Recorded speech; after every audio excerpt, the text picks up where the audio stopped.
Máme obvod ako na obrázku a chceme zistiť všetky prúdy v obvode metódou slučkových prúdov.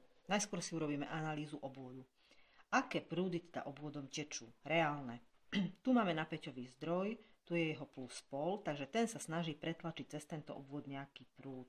Tadiaľto nech teda potečie prúd I1. Tento prúd sa v tomto uzle rozdelí a rozdelí sa na prúd cez rezistor R2, označíme si ho ako I2, a na prúd, ktorý potečie tadiaľto a tento si označíme I3. Prúd tečie tadiaľto do tohoto uzla, ale tento prúd tečúci cez odpor R3 sa v tomto uzle rozdelí na prúd I4 a I5. Prúd I4 tečie tadiaľto, prúd I5 tadiaľto, tu sa spoja a tadiaľto tečie už znova tento pôvodný prúd I3, lebo tu v tomto bude sa rozdelil a tu sa spoja. Tadiaľto tečie teda prúd I3, v tomto bode sa spojí I2 a I3 a tadiaľto už znova tečie prúd I1. To sú reálne prúdy. Metóda slučkových prúdov vychádza z napäťového Kirchhoffového zákona, ktorý hovorí, že súčet úbytkov napätí alebo súčet napätí v uzavretej slučke sa vždy rovná nule. My sa pozrieme, aké slučky v tomto obvode sú a pre každú slučku si určíme slučkový prúd. Je dobré, ak tento slučkový prúd bude mať orientáciu takú, akú budú mať potom výsledné prúdy. Ak náhodou túto orientáciu netrafíme, nevadí, vyjde nám záporný výsledok a my budeme vedieť, že reálny prúd je taký, že tečie opačným smerom ako slučkový. Takže, máme tu 3 slučky. Prvá slučka je táto a tento červený slučkový prúd si označíme IA. Druhá slučka je tuná. A tento slučkový prúd, ktorý tečie cez tieto rezistory, si označíme IB. Jeho smer nech je takýto. Tretia slučka je tu a tretí slučkový prúd tečie tadiaľto.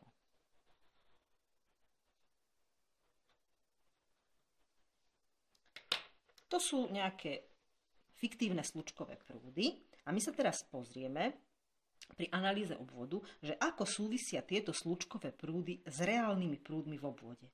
No, cez rezistor R1 tečie prúd I1 a prúd IA môžeme teda napísať, že I1 je ten istý prúd ako IA. Vyriešením prúdu IA teda budeme mať I1. Tadiaľto tečie prúd I2. Ten I2 tečie cez rezistor R2 a cez rezistor R2 tečú slučkové prúdy 2. Týmto smerom IA a týmto smerom IB. Takže môžeme písať, že ten prúd I2 sa bude rovnať prúd IA minus prúd IB.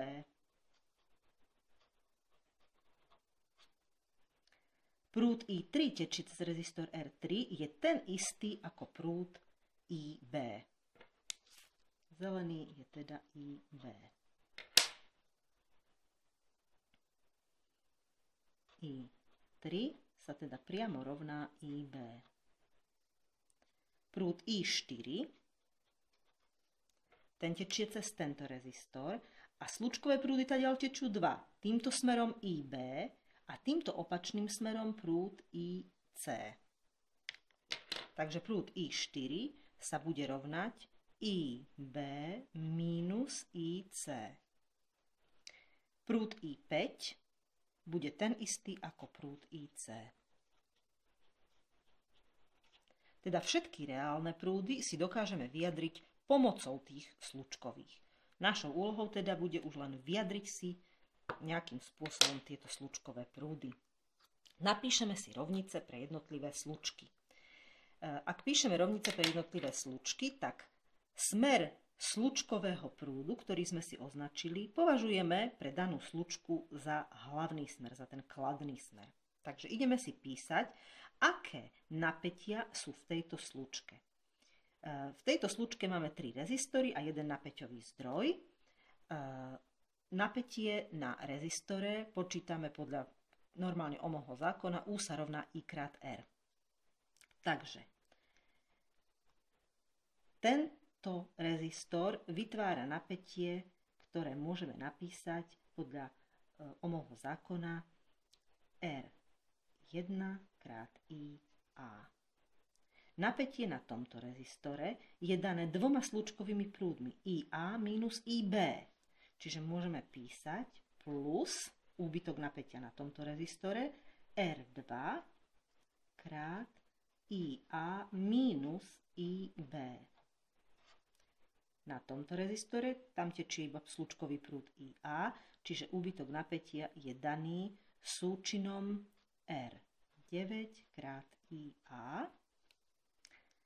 A teraz tu smer slúčkového prúdu je považovaný za kladný, ale napätie pôsobí v opačnom smere, čiže mínus U sa rovná 0. Máme popísanú prvú slúčku. Ideme na druhú slúčku. Začneme od tohoto rezistora a postupne prejdeme všetky, ktoré sú v obvode. Čiže môžeme písať podľa Ohmovho zákona súčty jednotlivých úbytkov napätí. R3 krát IB plus týmto rezistorom tečie prúd IB minus IC, čiže plus R4 krát IB minus IC plus tento úbytok R8 krát IB plus a úbytok napätia na tomto rezistore je IB minus IA. Čiže R2 krát IB minus IA sa rovná 0. Ideme na tretiu slučku. Opäť za kladný smer považujeme smer toho slúčkového prúdu, ktorý ideme popisovať. No a môžeme písať. Začneme odtiaľto a postupne pôjdeme dolu. Takže R5 krát, tečie tam iba IC plus R6 krát IC plus R7 krát IC plus a týmto odporom tečú dva prúdy IC v smere slučky a opačne IB, čiže R4 krát IC minus IB sa rovná 0.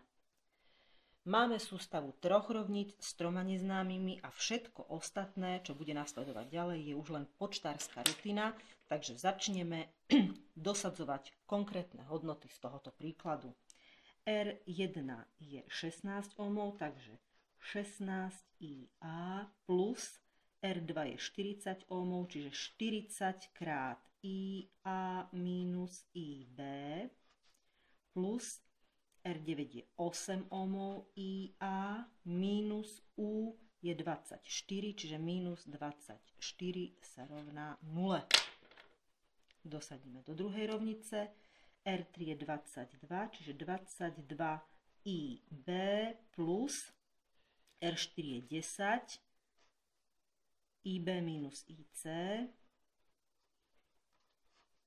Tu nám máme R8, čiže 30 IB plus tu na R2 je 40, čiže plus 40 IB minus IA sa rovná 0. Tretia rovnica.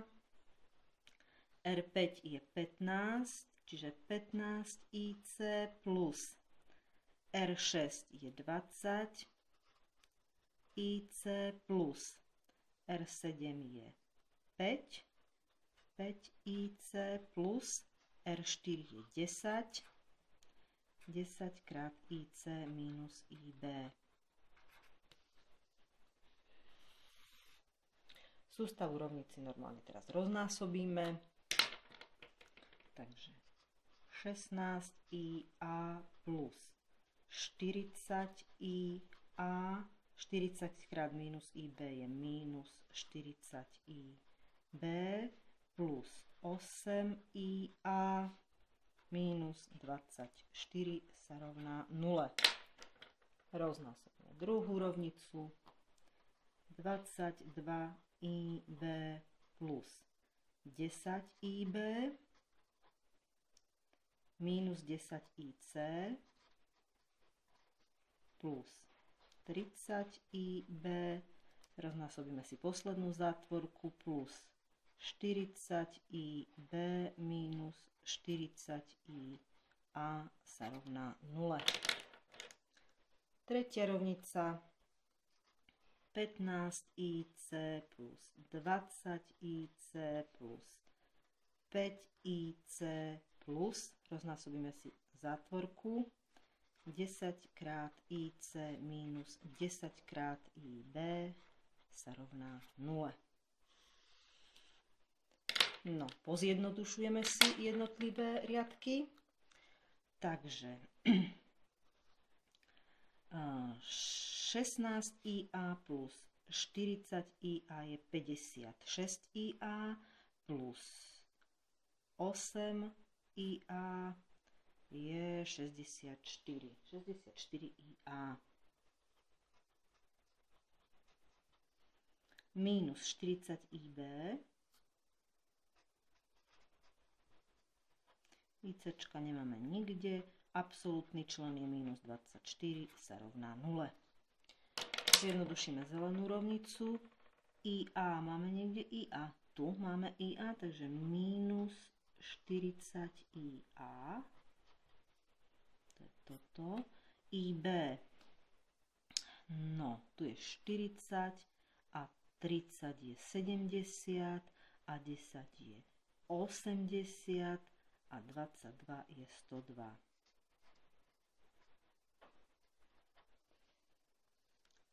Minus 10 IC.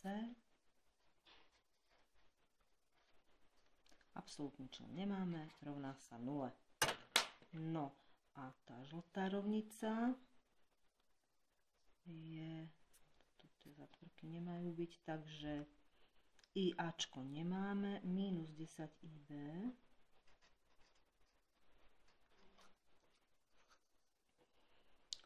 A IC máme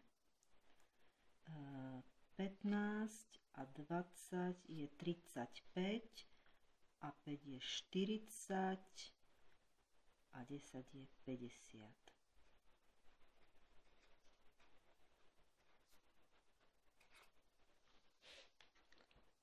Dobre. No, ďalej môžeme postupovať každý ako je zvyknutý. Mne sa tu ukazuje ako šikovná najskôr substitúcia. Túto rovnicu si môžeme upraviť tak, že IB prehodíme na druhú stranu a dostanem, že 50 IC sa rovná 10 IB. Vydelím si to 10 a dostanem, že 5 IC sa rovná IB. To je substitúcia. Takže môžem si to dosadiť do prvých dvoch rovníc, túto substitúciu, a dostávam, že 64 IA minus 40 IB minus 24 sa rovná 0. A v tej zelenej rovnici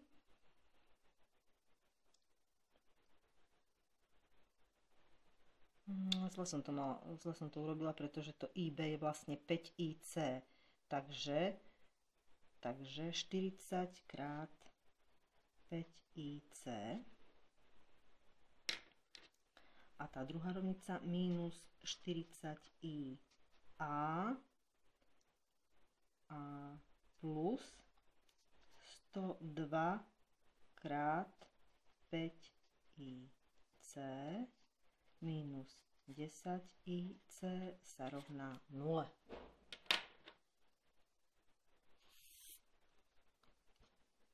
Dostávam 64 IA, 40 krát 5, 5 krát 40 je 200, čiže minus 200 IC minus 24 sa rovná 0.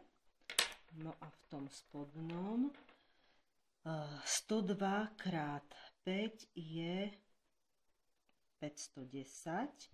510 minus 10 je 500. Čiže minus 40 IA. Ešte raz, 102 krát 5 je 510. 510 minus 10 je 500 plus 500 IC sa rovná 0. No a teraz sa mi ako najšikovnejšie javí túto rovnicu si prenásobiť 5 a túto rovnicu si prenásobiť 2, aby som mohla urobiť potom súčtovú metódu. Takže 64 krát 5 je 320. 320 IA minus 1000 IC a 24 krát 5 rovná sa 120 minus 120 sa rovná 0 a toto krát 2 krát 40 je minus 80 IA plus 1000 IC sa rovná 0. Urobíme si súčet týchto dvoch rovníc. Takže 320 minus 80 je 240. Toto je 0. Minus 240, pardon, IA. Minus 120 sa rovná 0. Prehodíme si 120 na druhú stranu a dostávame, že 240 IA sa rovná 120 deleno 240.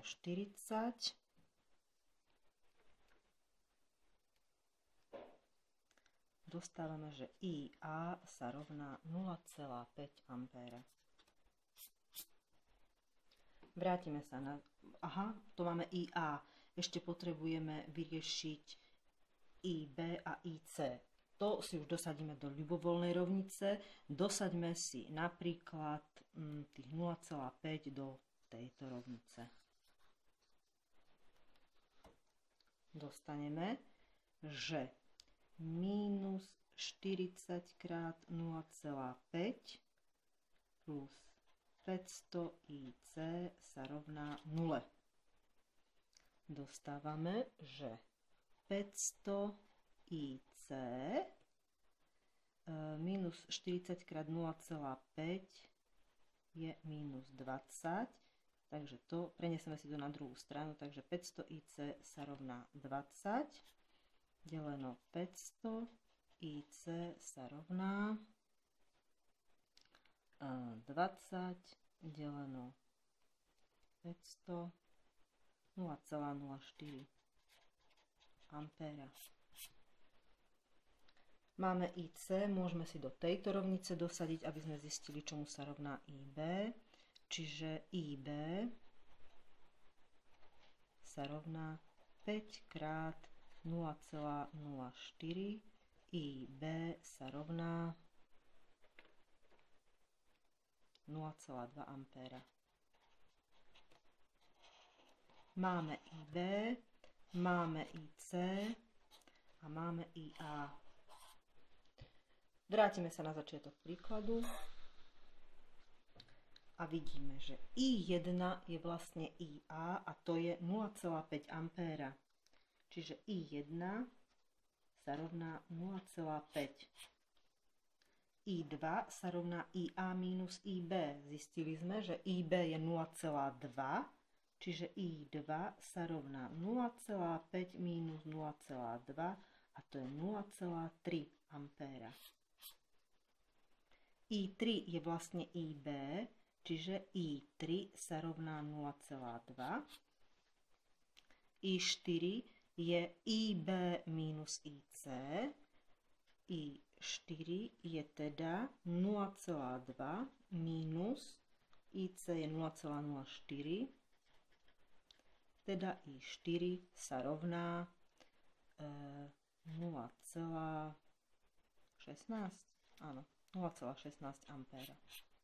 No a I5 sa rovná IC a to je 0,04. Takže vieme, že tadiaľto tečie 0,5 ampéra, tu sa rozdeľujú na I2 a I3, pričom I2 je 0,3 a I3 je 0,2. A tých 0,2 ampéra sa rozdeľuje na tieto dva, pričom I5 je, tadiaľto tečie 0,04 ampéra a tadiaľto tečie ten zvyšok a to je 0,16 ampéra. Tým sú vyriešené všetky prúdy v obvode.